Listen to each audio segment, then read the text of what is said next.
ओम मुनित्रयं नमस्कृत्य तदुक्तिः परिभाव्य च वैयाकरणसिद्धान्तकौमुदीयं विरच्यते। सर्वेभ्यः श्रोतृभ्यः नमः। अस्माभिः गतपाठे यद्यत् पठितं तद् एकवारं स्मरामः। गतपाठे अस्माभिः पठितं तत्र बहुव्रीहिसमासप्रकरणे वयं भवामः। संख्यया व्ययासन्नादूराधिकसंख्याः संख्येये इत्यस्य सूत्रस्य तत्र अन्यानि उदाहरणानि अपि दृष्टानि, यथा अदूरत्रिंशाः अपि च अधिकचत्वारिंशाः इति। पुनः संख्यायाः संख्यया समासस्य उदाहरणं द्वौ वा त्रयो वा द्वित्राः इति दृष्टम्। तर्हि तत्र त्रिदशाः इति यथा प्रयोगः अस्माभिः त्रयस्त्रयः इति सूत्रसन्दर्भे तत्र तत्पुरुषसमासप्रकरणे पठितमासीत्, तादृशमेव उदाहरणं प्रकृते द्विदशाः इति। द्विः आवृत्ताः दश द्विदशाः नाम 20 इत्यर्थः इति सूत्रमपि पठितम्। ततश्च दिङ्नामान्यन्तराले इति सूत्रम्, अन्यत् सूत्रं बहुव्रीहि समासविधायकम् इति पठितम्। तत्र दिङ्नामान्यन्तराले इति सूत्रस्य दिशः नामानि अन्तराले वाच्ये समस्यन्ते बहुव्रीहि समासः भवति इति अस्माभिः पठितं। तत्र दक्षिणस्याश्च पूर्वस्याश्च दक्षिणस्याश्च पूर्वस्याश्च दिशः अन्तरालं दक्षिणपूर्वा इति उदाहरणं दृष्टम्। तत्र अयमपि नामग्रहणचारितार्थ्यम् अपि नामग्रहणप्रयोजनमपि विचारितं। नाम नामग्रहणात् तत्र यौगिकानां तु समासः न भवति। नाम प्रकृतिप्रत्यय विभागाद्वारा निष्पन्नः यः शब्दः वर्तते दिग्वाचकः ऐन्द्री अपि च कौवेरी इत्यादिः, तस्य तु तत्र समासः न भवति। अतः ऐन्द्रियाश्च कौवेर्याश्च इत्यत्र समासो न भवति, बहुव्रीहि समासो न भवति इति अस्माभिः पठितम्। ततः तत्र कश्चन सिद्धान्तः व्याख्यात्रापि उक्तः। नाम सर्वनाम्नः वृत्तिमात्रपुंवदभावः इत्यनेन उपसर्जने सत्यपि भूतपूर्वगत्या सर्वनामत्वमादाय पुंवत्वं भवितुमर्हति दक्षिणा इति शब्दस्य। अतएव भाष्यात् नाम भाष्यप्रयोगसामर्थ्यात् भाष्यसिद्धान्ततत्त्वात् अतः तत्र तेन एव प्रकृते उपसर्जने सत्यपि पुंवदभावव्यवस्था ज्ञातव्या इति अस्माभिः पठितम्। एतावता तर्हि बहुव्रीहि समास विधायकेषु सूत्रेषु तृतीयम् अपि बहुव्रीहि समास विधायकं सूत्रम् अस्माभिः पठितं भवति। प्रथमम् अनेकमन्यपदार्थे, द्वितीयं तावत् तत्र दिङ्नामान्यन्तराले, द्वितीयम् अस्माभिः पठितं संख्यया व्ययासन्नादूराधिकसंख्याः संख्येये इति। तृतीयम् अधुना पठ्यते, तृतीयं पठितं दिङ्नामान्यन्तराले। चतुर्थम् अधुना पठ्यमानं वर्तते।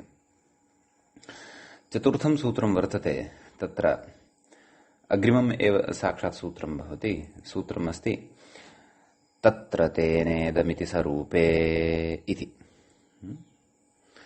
सूत्रस्य पदच्छेदं यदि पश्यामः तर्हि तत्र प्रथमं पदं भवति तत्र इति। इदं पदम् अव्ययपदं भवति। तच्छब्दात् त्रलन्तः अत्र शब्दः भवति। त्रल् प्रत्ययः विधीयते सप्तम्या स्त्रल् इत्यनेन, एवं खलु। अतः तद् अव्ययं भवति। त्रलन्ताः अव्ययत्वं भजन्ते तद्धितेषु सर्वनामस्थाने इत्यनेन। अस्तु, ततः तेन इति द्वितीयं पदं भवति। तृतीयाविभक्तेः एकवचनं भवति। इदम् इति अग्रिमं पदं भवति। तत् प्रथमाविभक्तेः एकवचनं भवति। ततः अग्रिमं पदं भवति इति। इति पदम् अपि अव्ययपदं भवति। यथा तत्र इति अव्ययं तद्वद् इति इत्यपि अव्ययं भवति। सरूपे सरूपे इति प्रथमा विभक्तेः द्विवचनान्तं रूपं भवति। कथं तत्र विग्रहः? समानं रूपं ययोः ते सरूपे। एवं रीत्या बहुव्रीहि समासः भवति। तत्र समाने इति शब्दस्य स्थाने स इति भावः भवति, स इति आदेशः भवति, सरूपे इति रूपं सिद्धं भवति। इति तु पदच्छेदः, समासे च विग्रहविचारः। प्रकृते शेषो बहुव्रीहिः इत्यस्मात् बहुव्रीहिः इत्यनुवर्तते। विभाषा महाविभाषायाः अधिकारे स्मः एव सुपु समासः इत्यादि शब्दाः अनुवृत्तितया लभ्यन्ते। तदेव कथयति व्याख्याता अपि। समास इति बहुव्रीहि इति च अधिकृतम्। अनयोः उभयोः अपि अधिकारः प्रकृते वर्तते इत्यर्थः। तत्र इत्यनेन सप्तम्यन्ते पदे विवक्षिते। तत्र इत्यनेन, तत्र यतः सप्तम्याः अर्थे त्रल् इति प्रत्ययः खलु विधिः भवति, अतः प्रकृते अपि तत्र त्रल् इत्यत्र सप्तम्याः अर्थे त्रल् इति विहितः वर्तते। तत्र इत्यत्र सप्तम्याः अर्थे त्रल् इति विहितः वर्तते। अतः तत्र इत्यनेन तत्र सप्तम्यन्त पदद्वयं विवक्ष्यते। सप्तम्यन्ते पदे विवक्षिते। केन? सूत्रकारेण इत्यर्थः। तत्र कथयति अग्रे, ग्रहणविषये इति प्रथमा द्विवचनान्तं विशेषणम् अध्याहार्यम् इति। ग्रहणविषये, ग्रहणं विषयः ययोः ते ग्रहणविषये इति। तदपि तत्र प्रथमा विभक्तेः द्विवचनं भवति खलु। नपुंसकलिङ्ग अयं शब्दः। विषयशब्दः यद्यपि पुंसि, परन्तु बहुव्रीहि समासत्वात् क्व बहुव्रीहिः ग्रहणविषये इत्यत्र बहुव्रीहिः। ग्रहणं विषयः ययोः ते ग्रहणविषये, ते के सप्तम्यन्ते पदे भवतः ते इत्यर्थः। अतः ग्रहणविषये इति प्रथमान्तं प्रथमा द्विवचनान्तं तत्र सूत्रार्थे पदं भवति इति। तद् विशेषणम् अध्याहार्यं, नाम तत् अध्याहारद्वारा एव तद् विशेषणम् आयाति। किं? ग्रहणविषये। तत्र अस्मिन् अध्याहारे अपि युक्तिः वर्तते। तत् सर्वम् अग्रे पठित्वा ज्ञास्यते। अग्रे कथयति, तेन नाम सूत्रे विद्यमानेन तेन। तत्र इत्यनेन तु सप्तम्यन्ते द्वे पदे गृहीते समीचीनम्। तत्र ग्रहणविषये इति अध्याहार्यम् इत्युक्तम्। अधुना अग्रिमं पदं वर्तते तेन इति। तत्र उच्यते तेन इत्यनेन, तेन इत्यनेन, नाम तच्छब्दस्य तृतीयान्तं पदं यद् श्रूयमाणं वर्तते सूत्रे तेन इति, तेन अर्थात तेन इति पदेन तदेव कथयति। तेन इत्यनेन तु तृतीयान्ते पदे विवक्षिते, नाम तृतीयान्ते पदे तेन इत्यनेन विवक्षिते। प्रकृते तेन इत्यनेन अपि पदद्वयं विवक्षितम्। नाम एकं किञ्चन पदम् अपरं च किञ्चन पदम् आहत्य द्वे पदे विवक्षिते वर्तते तेन इत्यनेन अपि। तत् कथं तदग्रे ज्ञास्यते। अग्रे कथयति, प्रहरणविषये इति प्रथमा द्विवचनान्तं तद्विशेषणम् अध्याहार्यम् इति। समीचीनम्। प्रकृते प्रहरणविषये, प्रहरणं विषयः ययोः ते प्रहरणविषये इति। प्रकृते प्रथमा द्विवचनान्तं तद्विशेषणं तस्य विशेषणं नाम कस्य विशेषणं? नाम तदेव तृतीयान्ते पदे ये विवक्षिते इति। द्वे पदे ये विवक्षिते, केन विवक्षिते? तेन इत्यनेन ये विवक्षिते। तत्र तेन इति एकवचनेन तत्र तृतीयान्ते द्वे पदे कुतः विवक्षिते इति अर्थः कुतः स्वीक्रियते इत्येतत् सोऽपि विषयः अचिरात् स्पष्टः भविष्यति। एवमेव पूर्वं तत्र इति सप्तम्यन्तेन अव्ययेन द्वे सप्तम्यन्ते पदे कुतः विवक्षिते, कुतः एकमेव न विवक्ष्यते इत्येतत् तदपि अग्रे स्पष्टं भविष्यति। यदि तद्विषयिणी शङ्का बुद्धौ जाता वर्तते तर्हि मनसः एकस्मिन् भागे सा शङ्का स्थाप्यताम्, अचिरेण सा शङ्का समाहिता भविष्यति। आम्, तर्हि किमित्युच्यते, तत्र इत्यनेन पूर्वं किमुक्तं, तत्र इत्यनेन सप्तम्यन्ते पदे विवक्षिते तस्य ग्रहणविषये इति अध्याहार्यम् इति विशेषणम् अध्याहार्यम्। तर्हि सप्तम्यन्ते ये द्वे पदे विवक्षिते तयोः विशेषणं किम् अध्याहार्यम्, ग्रहणविषये, नाम ग्रहणविषये विद्यमाने ये द्वे सप्तम्यन्ते पदे। अपि च तेन इत्यनेन किं ग्राह्यम् इत्युक्तं, तृतीयान्ते पदे, यतोहि तेन इति तत्र तृतीया वर्तते। यथा वयं तस्मिन् इति निर्दिष्टे पूर्वस्य इत्यत्र तस्मिन् इति सप्तम्यन्तेन सप्तम्यन्तं पदं गृह्णीमः, तस्मादित्युच्चरस्य प्रकृते तस्मात् इति पञ्चम्यन्तेन तत्र पञ्चम्यन्तस्य पदस्य ग्रहणं कुर्मः। तद्वत् प्रकृते अपि तेन इत्यनेन, तेन इति तृतीयान्तेन तृतीयान्तस्य ग्रहणम् अस्माभिः कर्तव्यं वर्तते। अतः तदेव उक्तं, तेन इत्यनेन तु तृतीयान्ते पदे विवक्षिते। तयोः विशेषणं तत्र प्रहरणविषये यत् प्रथमाद्विवचनान्तं वर्तते तद् अध्याहार्यम्, तद् विशेषणम् अध्याहार्यम् इति कथयति, एवं खलु। अस्तु, एतावान् विषयः तर्हि बुद्धौ स्थापयन्तु। नाम तत्र इत्यनेन किं विवक्षितं, तेन इत्यनेन किं विवक्षितं, यद्यद् विवक्षितं तयोः विशेषणरूपं किम् अध्याहार्यम् इति विषयं सम्यक्तया बुद्धौ स्थापयन्तु। भवतु, तत्र अग्रे कथयति, सरूपे इति प्रथमाद्विवचनान्तं पदविशेषणं वर्तते। सरूपे इति उक्तं खलु, समानं रूपं ययोः ते सरूपे इति किल उक्तं। तर्हि तद्विवचने वर्तते, प्रथमाविभक्तेः द्विवचनान्तत्वं भवति। अतः एव तत्र इत्यनेन सप्तम्यन्तपदद्वयं विवक्ष्येते, एवं तेन इत्यनेन सप्तम्यन्तपदद्वयं विवक्ष्यते इति। ग्रहणविषये इति प्रहरणविषये इति तु, नाम ग्रहणविषये प्रहरणविषये इति यद् अध्याहारः कर्तव्यः इति तु सप्तम्यन्तयोः तृतीयान्तयोश्च यथासङ्ख्यम् अन्वेति। नाम यः अध्याहारः अस्माभिः कृतः, ग्रहणविषयः सप्तम्यन्तयोः ग्रहणविषये इति द्विवचनान्तं यत् पदं वर्तते, एवं खलु, तस्य सप्तम्यन्तपदे द्वे ये वर्तते, एवं खलु, तेन सप्तम्यन्तपदद्वयेन सह ग्रहणविषये इति पदस्य अन्वयः नाम सम्बन्धः यथासङ्ख्यं वर्तते, एवं खलु।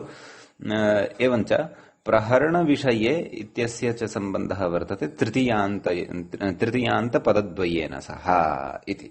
तद् यथासङ्ख्यं वर्तते, तत्र इतस्ततः न कर्तव्यः। नाम तृतीयान्ते पदे तत्र ग्रहणविषये इति न कर्तव्यम्, सप्तम्यन्ते पदे प्रहरणविषये इति न कर्तव्यम्, सप्तम्यन्ते पदे ग्रहणविषये एव, तृतीयान्ते पदे प्रकृते प्रहरणविषये एव ग्राह्ये इति यथासङ्ख्यत्वम् अत्र अध्याहारे अपि यथासङ्ख्यत्वम् एव अस्माभिः आचरणीयम् इति। अग्रे कथयति, इदम् इत्यर्थनिर्देशः। अग्रे उक्तं किं, तत्र तेन इदम् इति अर्थनिर्देशः क्रियमाणः वर्तते। सः कः, कीदृशः अर्थः अग्रे स्पष्टी भविष्यति। युद्धं प्रवृत्तम् इति तद्विशेष्यम् अध्याहार्यम्। कस्य, इदम् इत्यस्य। इदमिति अर्थनिर्देशपरकं यत् पदं प्रयुक्तं वर्तते सूत्रे, तस्य इदम् इति अर्थनिर्देशस्य किं विशेषणम् अध्याहार्यम्, युद्धं प्रवृत्तम् इति तद् विशेष्यम् अध्याहार्यम्। इदम् इति विशेषणपदं सूत्रे पठितं वर्तते, एवं खलु। सूत्रे पठितस्य इदम् इति विशेषणस्य युद्धं प्रवृत्तम् इति विशेष्यम् अध्याहार्यम्। पूर्वं विपरीतमासीत्, पूर्वम् अस्माभिः तत्र इत्यनेन तत्र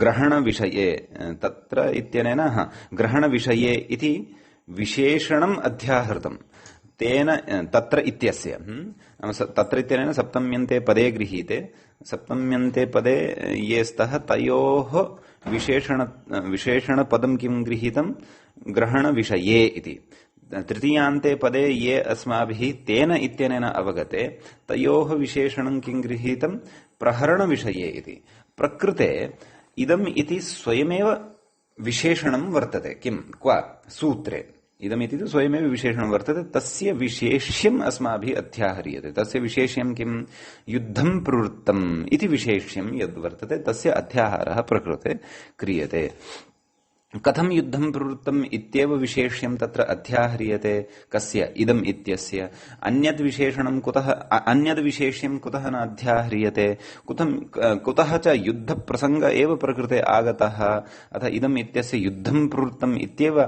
विशेष्यं तत्र कुतः अध्याह्रियते इति चेत् तद् पश्चात् कथयिष्यते स्पष्टीभविष्यति अग्रे कथयति कर्मव्यतिहारे द्योत्ये इत्यपि अध्याहार्यम् कर्म व्यतिहार बहुव्रीहिं वयं पठन्तः स्मः पाठारम्भे तत्र किञ्चन इङ्गितं भवतां कृते कृतमासीत् यत् बहुव्रीहेः एतावन्तः भेदाः एवम् एवं रीत्या भवन्ति तत्र समानाधिकरण बहुव्रीहिः एतावता अस्माभिः पठितः एव वर्तते ततश्च व्यधिकरण बहुव्रीहिः इति अपि अस्माभिः पठिष्यते अग्रे तत्र तुल्ययोग बहुव्रीहिः इति तु अचिरेण अस्माभिः तत्र अग्रे पठिष्यते एतत् सूत्रानन्तरं नाम एतत् बहुव्रीहि विधायक सूत्रानन्तरं अग्रिमं सूत्रम् आगमिष्यति तत्र तेन सहेति तुल्ययोगे तेन तुल्ययोग बहुव्रीहिः पठिष्यते प्रकृते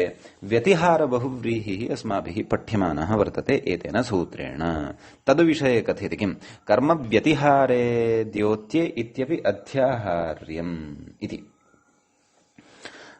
तत्र कर्म व्यतिहारो नाम विनिमयः दानादानं विनिमयः इति अथवा तदेव साध्यस्य साधनस्य च व्यत्यासः विनिमयः तद् कीदृशः विनिमयः कथं सम्भवति इति वयम् उदाहरणे स्पष्टीकरिष्यामः तर्हि कर्मणः विनिमयः कर्म व्यतिहारः इत्युच्यते अतः व्यतिहार बहुव्रीहि समासस्य वयम् इदानीं प्रकरणं पठन्तः स्मः भवतु तर्हि तत्र किमुच्यते कर्म व्यतिहारे द्योत्ये इत्यपि अध्याहार्यम् इत्यपि तत्र अध्याहारद्वारा एव लभ्यते कथं लभ्यते अध्याहारद्वारा तत् स्वयमेव विचिन्त्य न क्रियते तदपि युक्त्या नाम अयमध्याहारः अपि युक्त्या एव तत्र लभ्यते अयुक्तः नास्ति कर्म व्यतिहारस्य एव तत्र अध्याहारः कर्तुं शक्यते अन्यस्य अध्याहारः कर्तुं न शक्यते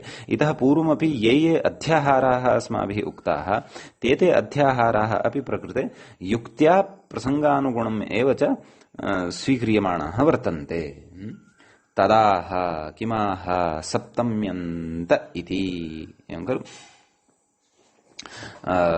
तत्र सूत्रार्थकरणसमये आह किमाह पश्यन्तु कथं सूत्रार्थस्य अर्थः क्रियमाणः वर्तते सप्तम्यन्ते इति तत्र कथयति व्याख्याता किं कथयति प्रथमाद्विवचनमिदम् इति नाम यस्य अस्माभिः तत्र इत्यनेन बोधः कृतः आसीत् सूत्रे विद्यमानेन तत्र इति पदेन सप्तम्यन्तयोः ग्रहणं खलु कृतमासीत् अतः सप्तम्यन्ते इति तत्र सप्तमी विभक्तिः नास्ति नाम सप्तम्यन्ते इति समग्रे पदे सप्तमी विभक्तिः नास्ति परन्तु प्रथमाविभक्तेः द्विवचनं तद् भवति अतः सप्तम्यन्ते इत्यत्र प्रथमा विभक्तेः द्विवचनम् अवगच्छन्तु सूत्रार्थे इति कथयति व्याख्याता अग्रे कथयति ग्रहण विषये इति एतदपि द्विवचने एव अस्ति सप्तम्यन्ते ग्रहण विषय सप्तम्यन्ते इत्यस्य विशेषणपदमिदं किं ग्रहण विषये ग्रहणं विषयं ययोः तौ ग्रहण ययोः ते ग्रहण विषये इति कथयति गृह्यते अस्मिन्निति ग्रहणं ग्रहण इत्यस्य अर्थं कथयति गृह्यते अस्मिन्निति ग्रहणं किं गृह्यते इति केशादि यस्मिन् युद्धे केशानां ग्रहणं भवति। तत्र WWF इति फाइटिंग दृष्टं स्यात् कदाचित् अन्तर्जाले भवद्भिः। तत्र कदाचित् केशाः हस्ते आयान्ति चेत् केशान् गृहीत्वा एव तत्र एकस्मात् देशात् कर्षयन्तः अपरं देशं प्रति आनीय भित्त्या सह वा अथवा तत्र केनापि वस्तुना सह सम्यक्तया ताडयन्ति जनम्। अतः गृह्यते अस्मिन्निति ग्रहणं प्रकृते अधिकरणे ल्युट् प्रत्ययः वर्तते। अधिकरणे ल्युट् व्यवस्थां वयं कृदन्तप्रकरणे पठिष्यामः किल। तद् विषयः वाच्यं ययोः ते ग्रहणविषये इति एवं खलु। नाम तादृशः ग्रहणविषयः वाच्यम् अस्ति ययोः। ययोः कयोः सप्तम्यन्तयोः ते सप्तम्यन्ते ग्रहणविषये भवतः इत्यर्थः। इतोपि स्पष्टीकुर्वन् कथयति ग्रहणवाचके इति यावत्। नाम सप्तम्यन्ते पदे कीदृशे ग्रहणवाचके पदे ये स्तः तयोः इत्यर्थः। अतः किं मूले पश्यन्तु सप्तम्यन्ते ग्रहणविषये सरूपे पदे तयोः सरूपत्वमपि अपेक्षितं, समानं रूपम् अपेक्षितं। नाम तत्र एकं यत् सप्तम्यन्तं पदं वर्तते तस्य यद्रूपं वर्तते द्वितीयस्यापि सप्तम्यन्तस्य पदस्य समानमेव रूपं भवति, रूपे भेदः न भवति इति एवं खलु। अतः तदपि बुद्धौ स्थापनीयम्। अतः सरूपे पदे इत्यपि तत्र तत् सूत्रे एव उक्तम् अस्ति स्वरूपे इति। पदे पदम् इति तत्र पदे इत्यपि तत्र अध्याहारद्वारा एव निवेशनीयम्। अतः सप्तम्यन्ते ग्रहणविषये ये सरूपे पदे ते इति एतावता वाक्यस्य कश्चन एकः भागः अस्माभिः अवगतः एवं खलु। इदानीम् अग्रे आगम्यताम्। तृतीयान्ते च प्रहरण विषये इति कथयति अग्रे। इदानीं सप्तम्यन्तयोः पदयोः विषये चर्चा कृता, ययोः समासः भविष्यति। इदानीं तृतीयान्तयोः विषये उच्यते।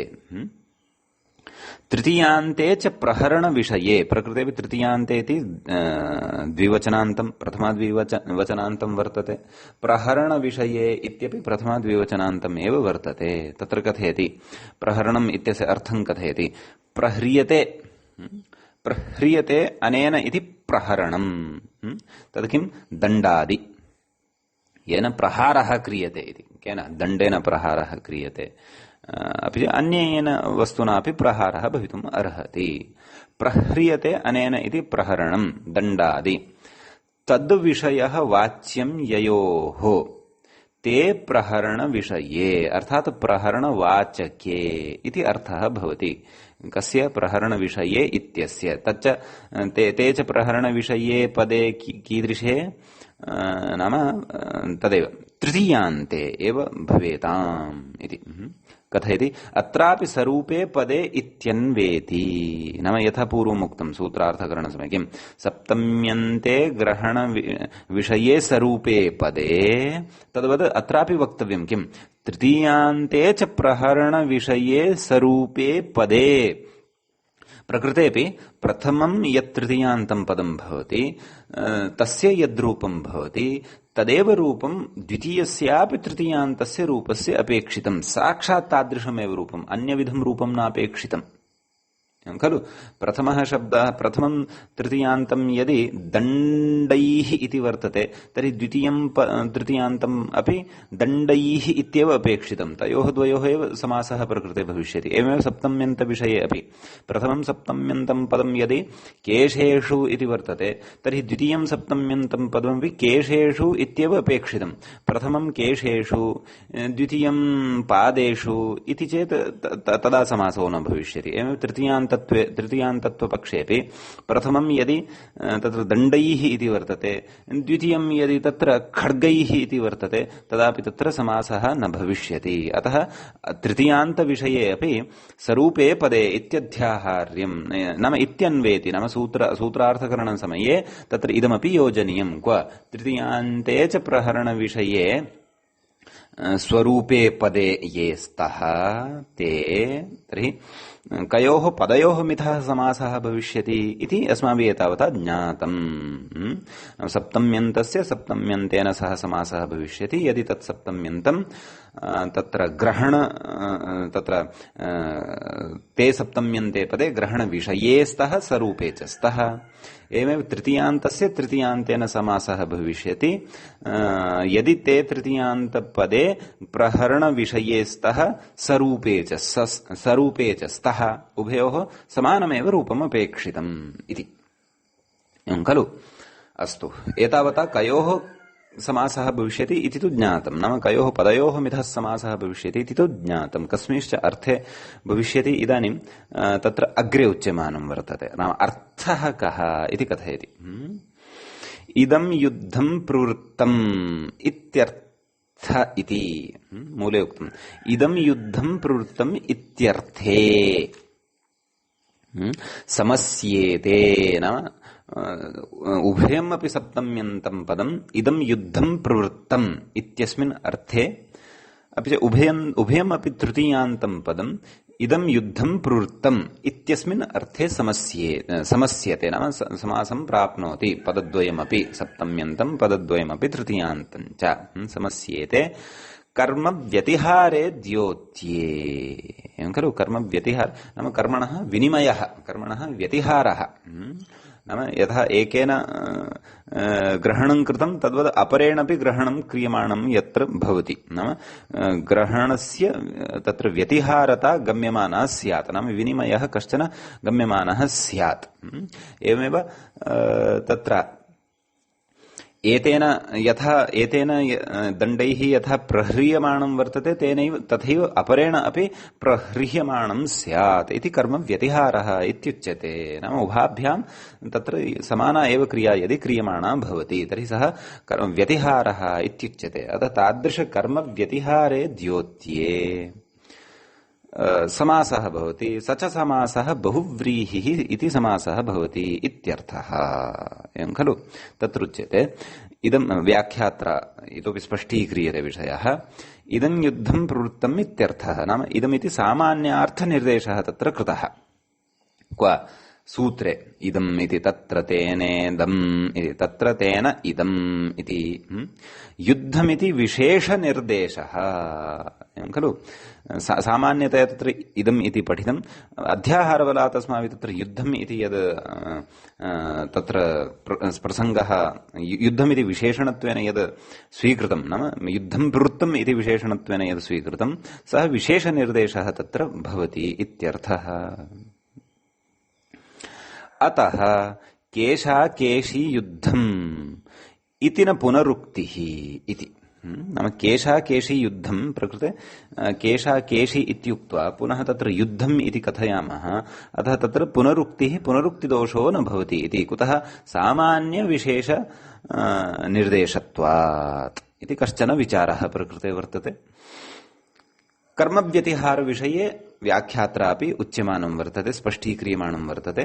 परस्परग्रहणं परस्परप्रहरणं च कर्मव्यतिहारः प्रकृतस्थले। यद्यपि कर्मणः व्यतिहारः अन्योपि भवितुम् अर्हति खलु, परस्परप्रीतिः अथवा परस्पर ईर्ष्या अथवा परस्पर साहाय्यम् इत्यादि रूपेण अपि कर्मव्यतिहारः भवितुम् अर्हति। परन्तु प्रकृतसन्दर्भे परस्परग्रहणं परस्परप्रहरणं च कर्मव्यतिहारः भवति इति।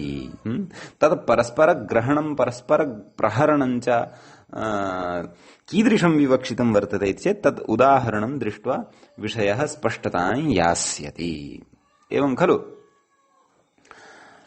तर्हि एतावत् तत्र कर्मव्यतिहारविषये अपि उक्त्वा सूत्रार्थम् अपि स्पष्टीकृत्य अग्रे कश्चन विषयः इतोपि विचार्यमाणः वर्तते।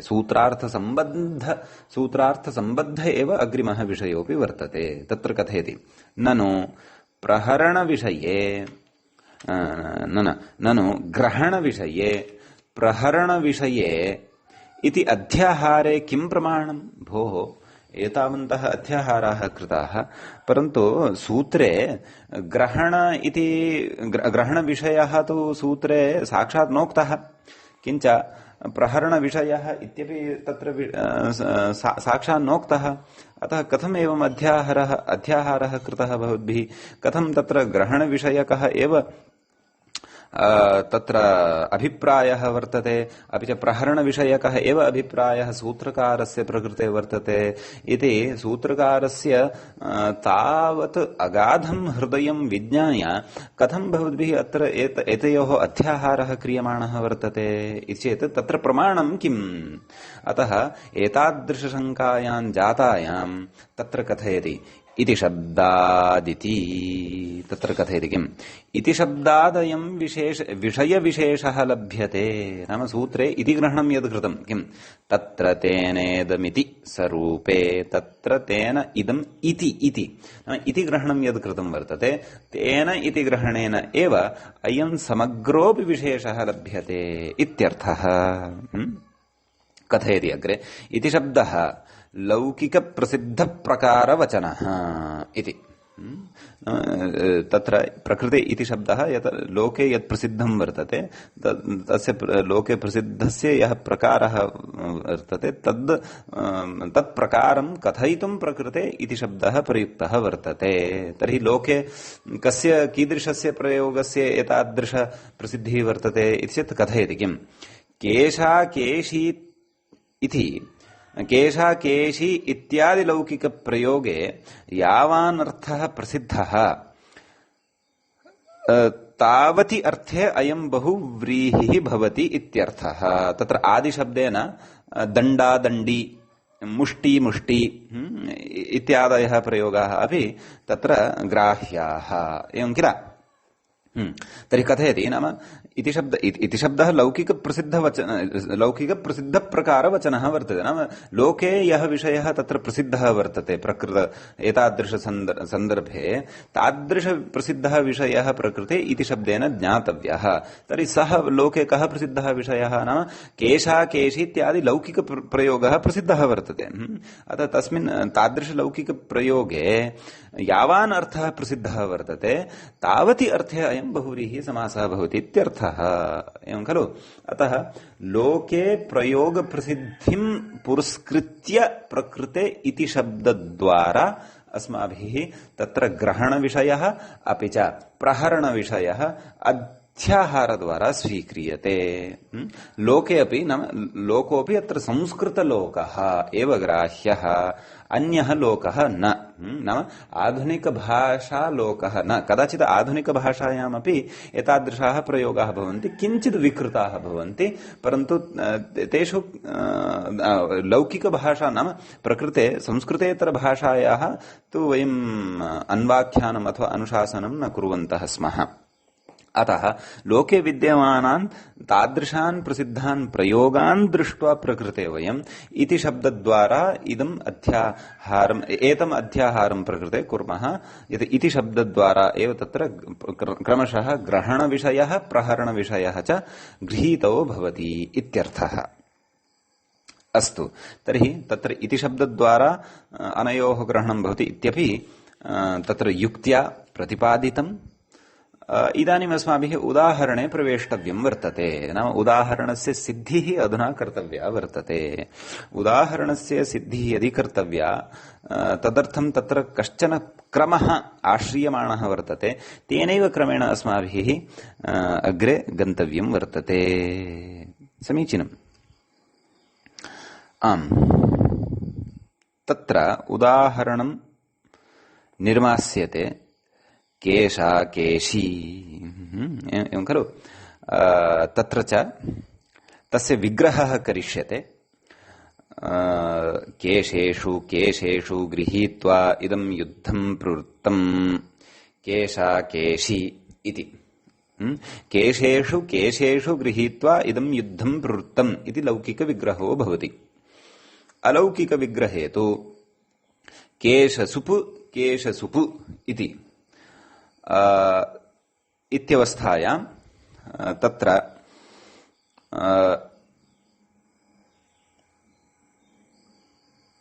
प्रकृतसूत्रेण समासः प्रकृतसूत्रं नाम तत्र तेनेदमिति सरूपे इत्यनेन समासः वक्तव्यः समासात् परं सुबोधः आदौ प्रातिपदिकसंज्ञा कृत्तद्धितसमासाश्च इत्यनेन ततः परं तत्र सुबोधः तु प्रातिपदिकयोः इत्यनेन सुबुलुक् किम् अवशिष्यते केश केश इति अवशिष्यते एतत् सर्वं मूले वक्ष्यते एतेन वक्ष्यते ग्रन्थकारेण अपि वक्ष्यते परन्तु सारल्यार्थं नाम अस्माभिः यः विचारः इदानीम् अग्रे आरप्स्यते नाम प्रक्रियागतविचारः नाम केशाकेशी इति समस्तपदस्य प्रक्रियार्थं यः विचारः अधुना आरप्स्यते तस्य विचारस्य आरम्भणाय मया काचित् पृष्ठभूमिः तत्र भवतां सारल्याय उक्ता वर्तते यद्यपि अग्रे वक्ष्यति तर्हि केशकेशे इति अवस्थायां वयं भवामः तत्र प्रयोगः कथं श्रूयते केशाकेशी इति खलु प्रयोगः श्रूयते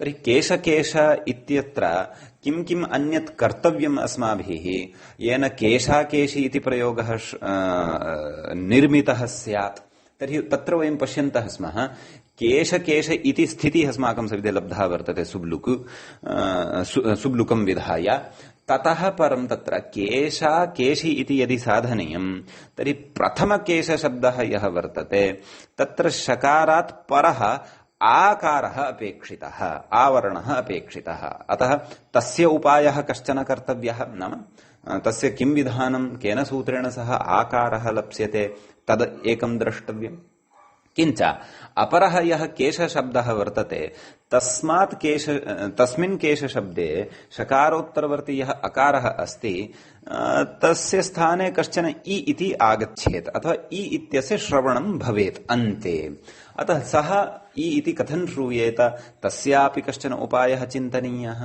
किञ्च अपरः कः उपायः चिन्तनीयः केशाकेशी इत्यस्मिन् उदाहरणे अन्ते विभक्तिः न श्रूयमाणा वर्तते यद्यपि स्यात् परन्तु साक्षात् श्रवणं तु नास्ति नाम केशाकेशिः इति न श्रूयते केशाकेशि इति श्रूयते तर्हि तर्हि तत्र विभक्तिः आगच्छेत् चेत् तस्याः लोपः कथम् अथवा विभक्तिः अस्ति अपि वा तत्र वा न वा इति का तत्र व्यवस्था वर्तते इति इमाः व्यवस्थाः सर्वाः अपि अस्माभिः द्रष्टव्याः वर्तन्ते एतावत् पर्यन्तं तु सूत्रं सूत्रस्य च अर्थः एव केवलः अस्माभिः चिन्तितः वर्तते भवतु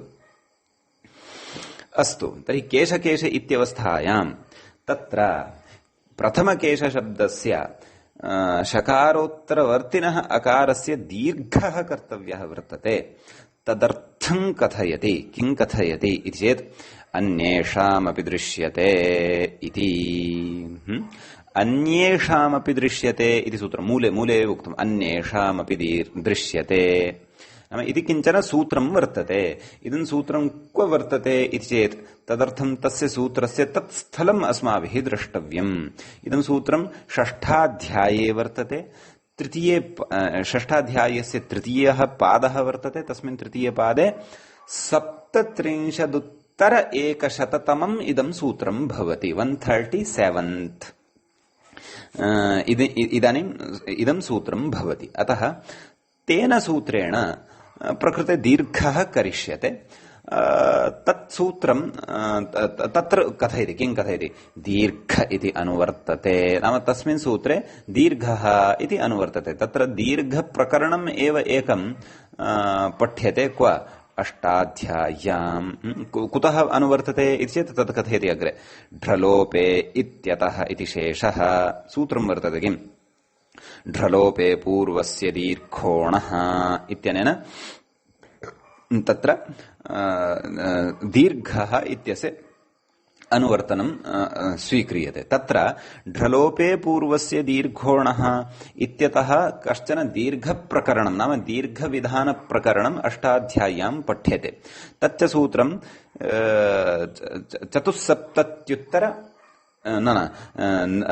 नवदशोत्तरशततमं सूत्रं भवति 119th इति सूत्रं ततः अग्रे दीर्घप्रकरणं भवति नाम दीर्घविधानप्रकरणं भवति दीर्घविधानसम्बन्धीनि कानिचन सूत्राणि तत्र पठ्यन्ते तस्मिन्नेव प्रकरणे तत्र अन्येषामपि दृश्यते इत्यपि सूत्रमेकं पठ्यते अतः तेन अन्येषामपि दृश्यते इत्यनेन अस्माभिः प्रकृते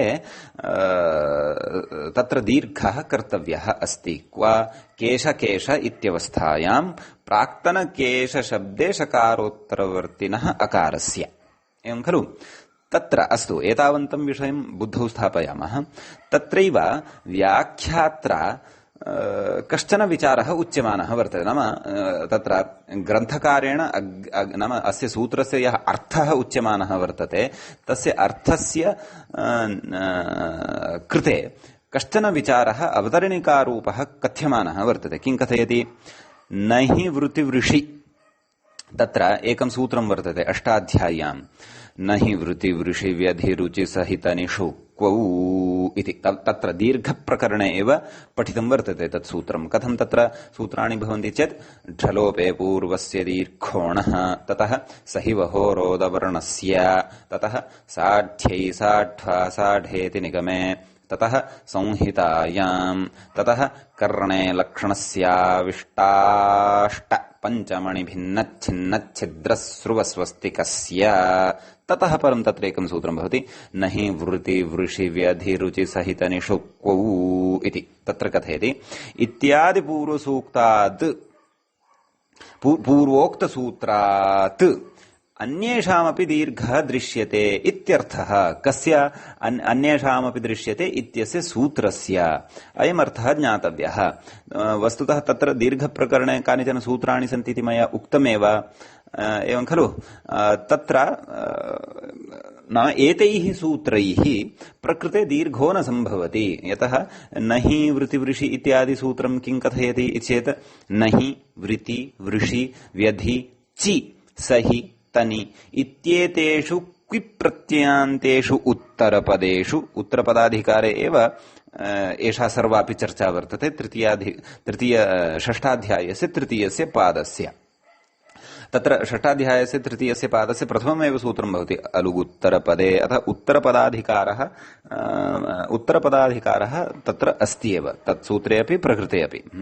अतः क्विप्रत्ययान्तेषु उत्तरपदेषु पूर्वस्याणः दीर्घः भवति संहितायां विषये गम्यमाने। तर्हि प्रकृते तु सर्वादौ तु न हि वृत्तिवृषि व्यधि ची सहि तनि एते एव न सन्ति। तर्हि तत्र अपि च न च कुवन्ताः सन्ति, एतादृशः प्रसङ्गः एव नास्ति। अपि च किमुक्तं व्याख्यात्रा इत्यादि, नाम तत्र आदिशब्देन अन्यानि अपि कानिचन सूत्राणि तत्र दीर्घ विधायकानि उक्तानि वर्तन्ते उत्तरपदे परतः, तेषां सूत्राणां प्रकृते प्रवृत्तिः न भवति इति।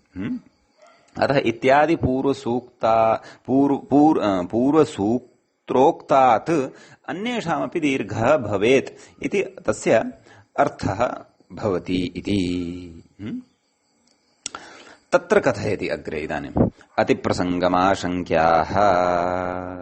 नाम अतिप्रसङ्गः नाम क्वचित् तत्र अतिव्याप्तिः न स्यात् अस्य दीर्घस्य, अतः तत्र तादृश अतिप्रसङ्गम् आदाय अतिप्रसङ्गम् आशङ्क्य कथयति। किं कथयति अग्रे? नाम सूत्रस्य यः अर्थः वस्तुतः प्रकृतसन्दर्भे अस्माभिः स्वीकर्तव्यः, तम् अर्थम् इदानीं कथयति। नाम प्रकृतप्रसङ्गे नाम बहुव्रीहि प्रसङ्गे प्रकृते केशाकेशी इति उदाहरणनिर्माणसन्दर्भे अन्येषामपि दृश्यते इत्यस्य अपेक्षितः यः अर्थः सः कः इति अधुना उच्यते। यद्यपि तस्य अर्थः तु अन्येषामपि इत्यस्य तु अर्थः अस्माभिः पूर्वं ज्ञातः एव, नाम व्याख्यात्रा उक्तमेव किम् इत्यादि पूर्वसूत्रोक्तात् अन्येषामपि दीर्घः दृश्यते इति, अन्येषामपि दृश्यते इत्यस्य सूत्रस्य अयम् अर्थः भवति इत्यर्थः। एवं खलु? तर्हि अतिप्रसङ्गमपि परिहृत्य अथवा आशङ्क्य कथयति। किं कथयति? पश्यन्तु मूले कर्मव्यतिहारे इचि कर्म एवम् आरब्धवान् पङ्क्तिम्। इचि कर्मव्यतिहारे बहुव्रीहौ पूर्वपदान्तस्य दीर्घः भवति इति। नाम इचि इच इति प्रत्यये परतः कर्म व्यतिहारे बहुव्रीहौ नाम तादृशः बहुव्रीहिः यः बहुव्रीहिः कर्म व्यतिहार बहुव्रीहिः भवति। प्रकृते कर्म व्यतिहार बहुव्रीहिं वयं पठन्तः स्मः इति विषयः पूर्वमेव स्पष्टीकृतः। कर्म व्यतिहारश्च नाम कः इत्यपि विषयः स्पष्टीकृतः। अतः इचि प्रत्यये परतः अथवा उत्तरपदम् इच् प्रत्ययान्तं यत्र भवति तदा अपि च कर्म व्यतिहार बहुव्रीहि समास प्रसंगः स्यात् तदा पूर्वपदान्तस्य दीर्घः भवति। पूर्वपदं यद् भवति तस्य अन्ते यः भवति तस्य दीर्घः भवति इति अन्येषामपि दृश्यते इति सूत्रस्य प्रकृते एवं रीत्या अर्थः ज्ञातव्यः। तत्र कर्म व्यतिहारे बहुव्रीहौ अस्माभिः समासान्तः कश्चन प्रत्ययः अग्रे पठिष्यते, परन्तु तस्य अपेक्षा अधुनापि वर्तते। तद् इच् कर्म व्यतिहारे इत्यनेन सूत्रेण विधीयते। तस्य च अर्थः कर्म व्यतिहारे यो बहुव्रीहिः तस्मात् इच् स्यात् नाम इच् इति प्रत्ययः स्यात् स च समासान्तः एवं खलु। अतः प्रकृते अपि अस्माभिः इच् प्रत्ययः करिष्यते नाम केश केश इत्यस्मात् तत्र इच् इति प्रत्ययः करिष्यते। अतः इच् प्रत्ययः आदौ इच् प्रत्ययेन तत्र आदौ आगन्तव्यं, ततः परं तत्र तादृश इच् प्रत्ययान्ते उत्तरपदे परतः तत्र अस्माभिः कर्मव्यतिहारे प्रकृते पूर्वपदस्य अन्त्यस्य अकारस्य नाम पूर्वं प्रथमस्य केश इति शब्दस्य अकारस्य दीर्घः कर्तव्यः स्यात् इति कथयति। अस्यैव सरलीकरणं कृत्वा व्याख्याता कथयति अग्रे बहुव्रीहौ चेत् कर्मव्यतिहारे एव पूर्वपदान्तस्य एव दीर्घः भवति इत्यर्थः। तत्र अन्येषामपि दृश्यते इत्यस्य सूत्रस्य प्रकृत बहुव्रीहि प्रकरणे लब्धः भवति इति एवं खलु। तत्र कथयति तेन तुराषाट् इत्यादौ दीर्घो निर्बाधः। अतः तेन तुराषाट् इत्यादिषु दीर्घः तेन उच्यते एव, तेन विधीयते एव। केन? अन्येषामपि दृश्यते इत्यनेन।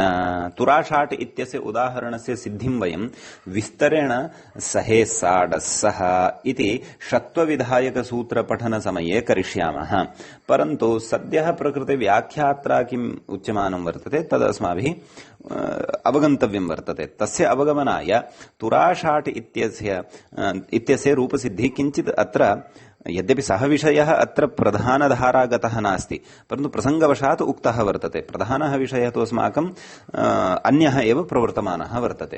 अतः नाम एतादृश अर्थकरणेन कथयति अग्रे तेन तुराषाड् इत्यादौ दीर्घो निर्बाधः नाम तुराषाड् इत्यादिषु दीर्घः भवत्येव इत्यर्थः।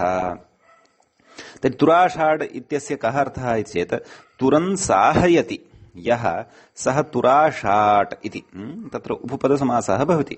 तत्र तुरः नाम वेगवान्, अतः वेगवन्तं साहयति। तत्र शः मर्षणे इति धातुः भवति। तस्य तत्र क्विबादिकं विधाय तुरासाह इत्यस्य तत्र षत्वादिकं विधाय तुराशाश् इति ततः परं सर्वामपि प्रक्रियां विधाय तुराषाट् इति वयं तत्र पदं प्राप्नुमः। तर्हि तत्र वस्तुतः तुरन् साहयति इत्यवस्थायां तत्र वयं यदा समासविधानं कुर्मः तर्हि तत्र समाससन्दर्भे पूर्वपदं भवति तुर इत्येव। अतः तत्र तुर इत्यत्र रेफोत्तरवर्ति अकारस्यापि दीर्घः एतेन भवति। केन? अन्येषामपि दृश्यते इत्यनेन। अतः तुराषाट् इत्यपि तत्र प्रयोगः लभ्यते। आम्, अन्येषामपि दृश्यते इत्यस्य बहुव्रीहि समासप्रकरणे यदि दीर्घः कर्तव्यः तर्हि इच् समासान्तं पदम् उत्तरपदत्वेन यदा भवति तदा एव प्रकृते पूर्वपदस्य तत्र दीर्घः कर्तव्यः यदा इच् प्रत्ययान्तः इच् प्रत्ययान्तं पदं किमपि यदा उत्तरपदत्वेन भवति अपि च कर्मव्यतिहार बहुव्रीहिः यदा गम्यमानः भवति तदा एव इति अन्येषामपि दृश्यते इत्यस्य तत्र अर्थः तादृशः स्वीक्रियते। नाम कथम् अयम् अर्थः प्रकृते लभ्यते तत्र कथयति किम् दृशिग्रहणादयमर्थो लभ्यते अन्येषामपि दृश्यते। दृशिग्रहणात् नाम प्रयोगान् दृष्ट्वा एव अयम् अर्थः गृह्यते। तत्र अन्येषामपि दृश्यते इत्यस्य सूत्रस्य अर्थः बहुव्रीहि संदर्भे इच् प्रत्ययान्त परतः नाम उत्तरपदम् इच् प्रत्ययान्तः एव भवतु अपि च तत्र कर्म व्यतिहार बहुव्रीहि समासः एव गम्यमानः भवतु तादृश संदर्भे एव अन्येषामपि दृश्यते इत्यनेन सूत्रेण तत्र पूर्वपदस्य दीर्घः वक्तव्यः पूर्वपदस्य अन्त्यस्य वर्णस्य दीर्घः वक्तव्यः इति एतावान् अर्थः भवति कुतः स्वीकृतः। अपि च बहुव्रीहौ केवल एतादृश संदर्भे एव दीर्घः भवति अन्यत्र तु तस्य दीर्घः अन्यत्रापि भवितुम् अर्हति। तुराषाढ इत्यादौ यत्र तत्र इच् प्रत्ययान्तः नास्ति उत्तरपदं यत्र इच् प्रत्ययान्तं नास्ति कुप् प्रत्ययान्तं नास्ति अपि च तत्र उपपदसमासः वर्तते बहुव्रीहि समासः न भवति तत्रापि एतेन दीर्घः भवितुम् अर्हति। परन्तु बहुव्रीहौ चेत् दीर्घः कर्तव्यः तर्हि उत्तरपदम् इच् प्रत्ययान्तम् एव अपेक्षितं भवति अपि च कर्म व्यतिहार बहुव्रीहि समासः एव तत्र अपेक्षितः भवति अन्यविधः बहुव्रीहि समासः तत्र नापेक्षितः भवति इति यः अर्थः स्वीकृतः सः अर्थः कुतः लभ्यते चेत् दृशिग्रहणात् अयम् अर्थः लभ्यते। दृशधातोः ग्रहणात् अयम् अर्थः लभ्यते। दृशधातोः अर्थः नाम दृशिग्रहणं क्व कृतं वर्तते इति चेत् अन्येषामपि दृश्यते इत्यत्र दृशग्रहणं कृतं वर्तते। दृश्यते इति नाम प्रयोगान् दृष्ट्वा एव अन्येषामपि दृश्यते इत्यनेन दीर्घं कुर्वन्तु प्रयोगान् लक्ष्यं दृष्ट्वैव अयं दीर्घः प्रवर्त्स्यति। यत्र कुत्रापि स्वच्छन्दतया अस्य अन्येषामपि दृश्यते इति दीर्घस्य तत्र प्रवृत्तिः न भविष्यति। तत्रापि इतः पूर्वं न हि वृत्तिवृषि इत्यादि अथवा ढ्रलोपे पूर्वस्य दीर्घोण इत्यतः आरभ्य अन्येषामपि दृश्यते इत्यतः पूर्वं पठितैः सूत्रैः तत्र षष्ठाध्याये दीर्घः न प्राप्यते यत्र यत्र तत्र तत्र अन्येषामपि दृश्यते इत्यनेन तत्र ये प्रयोगाः यानि यानि लक्ष्याणि दृश्यमानानि सन्ति तानि लक्ष्याणि दृष्ट्वैव अन्येषामपि दृश्यते इत्यनेन विग्रहः कर्तव्यः इति अर्थः प्रकृते ज्ञातो भवति।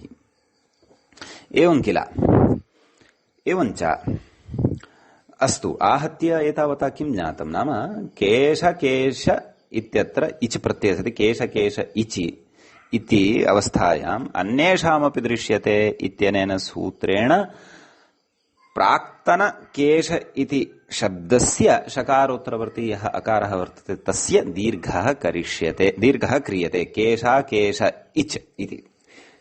तर्हि तत्र कथयति इचः विषये कथयति किं कथयति वक्ष्यते इति नाम इच् समासान्तः वक्ष्यते इच् इति यः प्रत्ययः वर्तते सः समासान्तः वक्ष्यते अग्रे वक्ष्यते इत्यर्थः।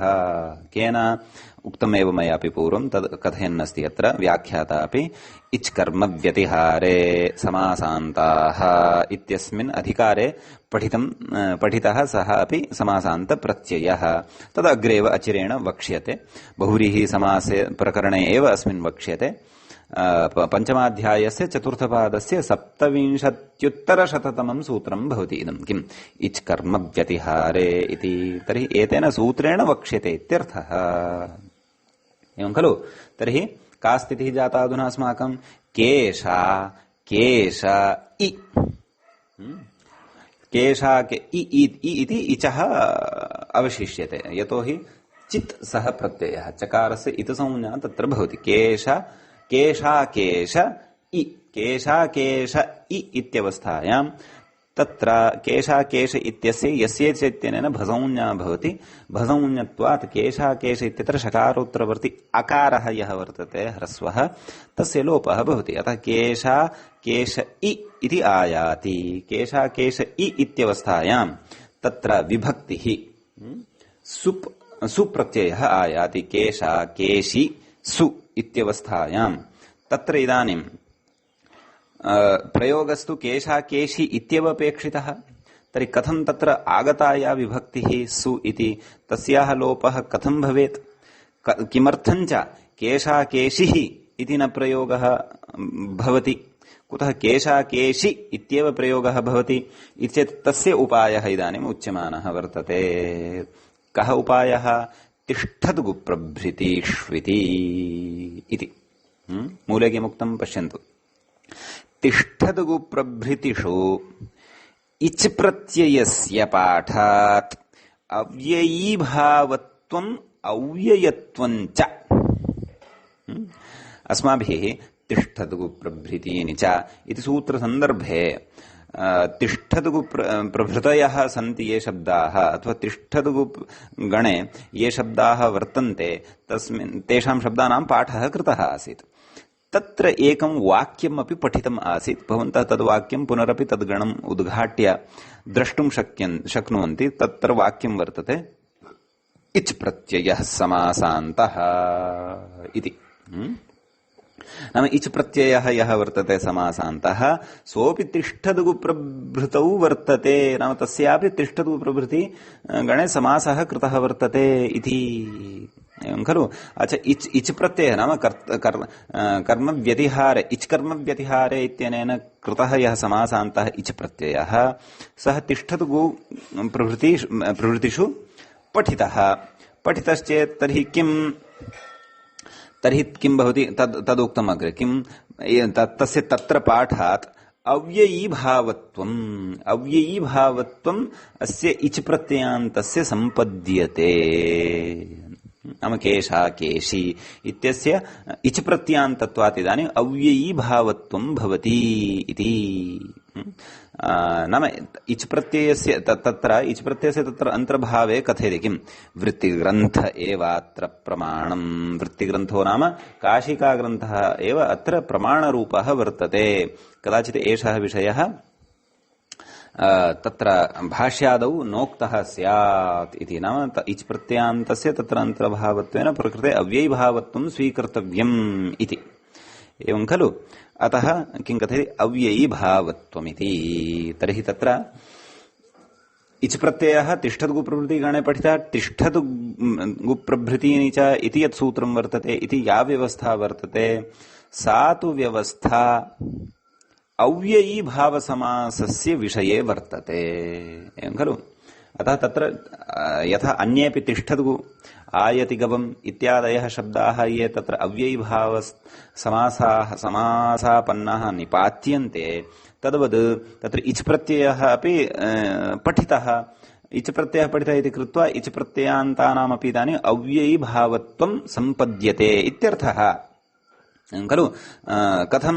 यतः तिष्ठतु प्रभृतीनि च इत्यत्र अव्ययीभावः इत्यस्य अनुवर्तनम् आयाति। तदेव कथयति व्याख्याता किम्? अव्ययीभावत्वमिति।